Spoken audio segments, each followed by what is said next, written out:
But it turned out very well. कारण काय आहे ना, लिव्ह इनचा जो टॅबू म्हणूयात आपण, जो आपल्या सोसायटीत आहे अजूनही, पण ना त्याचा खूप फायदा होतो.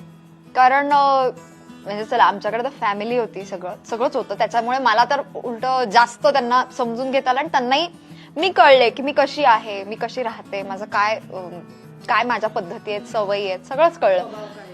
पण एकमेकांना म्हणजे इंडिव्हिज्युअली जरी राहत असतील लिव्ह इन मध्ये, तरी ना त्याचा फायदा खूप आहे. कारण you come to know that person.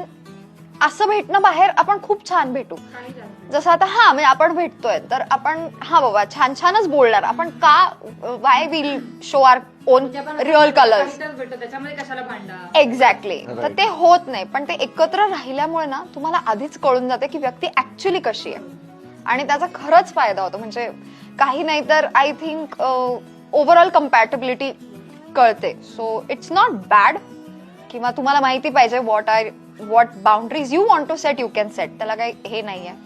पण I would suggest doing that because it is actually a very good thing. पुढचं आयुष्य अख्खं खराब करून घेण्यापेक्षा 1 महिना त्याला दिलेला any time better. Live in वर मला फक्त एक छोटीशी गोष्ट सांगायला आवडेल की नंतर, लग्नानंतर डिवोर्स होण्यापेक्षा it's always better you check your compatibility पहिले, रादर दॅन नंतर ते सगळं खराब होऊन लाईफ टाइम ते खराब होऊन जातं. म्हणजे मी खूप अशा मुली पण बघितल्या ज्यांचे डिवोर्स झाल्यामुळे त्यांना आता परत लग्न नाही करायची इच्छा आहे, किंवा त्यांचा त्या ह्याच्यावरून विश्वास उडालाय.